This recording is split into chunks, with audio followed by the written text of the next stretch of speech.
Bismillahirrahmanirrahim. Min alamatin najah iku setengah sangking tanda-tandane selamat, tanda-tandane bejo binihayati ing dalem pungkasane. Dadi ciri-cirine wong iku mbesuke bejo, ciri-cirine wong iku mbesuke husnul khotimah, ciri-cirine wong iku mbesuke sukses, ciri-cirine wong mbesuke ditulungi Gusti Allah niku wonten ciri-cirine ya kuwi arruju, ya kuwi bali ilallahi maring Allah taala fil bidayati ing dalem kawitane. Di ciri-cirine wong burine sukses, selamat, husnul khotimah ku biasane awal-awal perjalanane niku arruju ilallah, bali maring Allah. Dadi kawitane ape ngopo wae iku nggawa Gusti Allah, njaluk tulung karo Gusti Allah. Jenenge wong wis njaluk tulung berarti dalam hatinya ngrasa nek ora iso.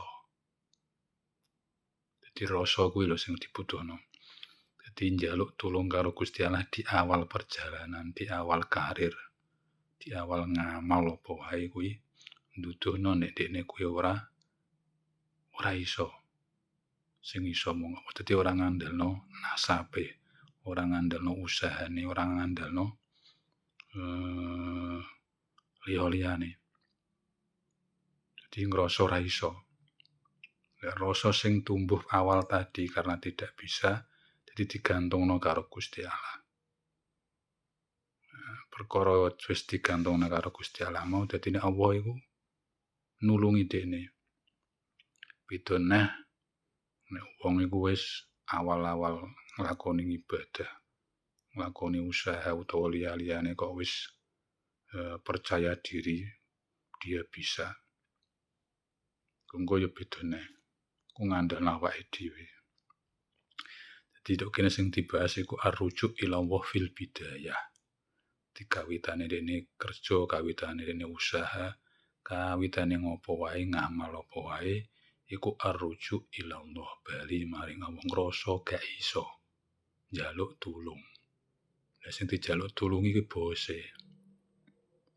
Iki lho ciri-cirine wong kok awal-awale ngono kuwi biasane ngumburine selamat, husnul khotimah, sukses ya barokah. Mergo ditulungi bose. Ngoten. Dadi aja ngandalno liya-liyane. Kadang wong ngandalno modale gede, percaya diri, modale berlipat-lipat percaya diri. Dadi sing diandalno aja liya-liyane. Dadi arrujuk ilallah, bali ring Allah. Begitu.